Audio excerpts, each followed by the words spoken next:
I don't put myself forward as a lawyer. I'm not a legal representative.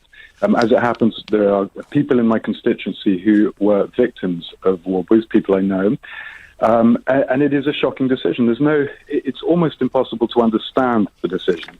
I would say it is impossible to defend it. Worboys is likely to have been one of the most, if not the most prolific sex attackers our country has ever known. And the sentence, this pitifully short sentence that he has served, or will have served if he's released in a couple of weeks, as we're told he is likely to be, it is an insult to those people whose lives he's destroyed. So, and don't forget, the women involved were told at the time to expect him to serve life, meaning life, not that he'd come out after 9 or 10 years. And since this decision became public, all of the evidence, and I mean all of the evidence, points to him being an extremely dangerous man who will reoffend. And you only have to look back. He denied his guilt in court. He continued to deny his guilt right up until 2 years ago. It's possible he still does. We don't know that. He described his actions as banter.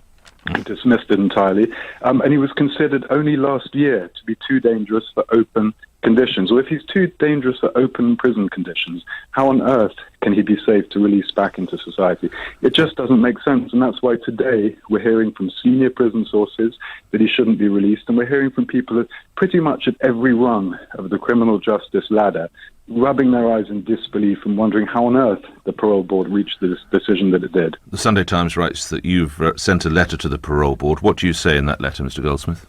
Well, I said very much what I've just said to you now. But what was extraordinary is the letter that I had back defending aspects of the decision that had been made, not the grounds of his release, but the manner in which this has been handled is extraordinary and full of inaccuracies. They write, I can confirm, this is the chair of the board, I can confirm that the panel took full account of the victim representations that were made to the board. No victims asked to read out a statement at the hearing. Well, the victims weren't aware that they were able to. They weren't even aware in most cases that there was a hearing.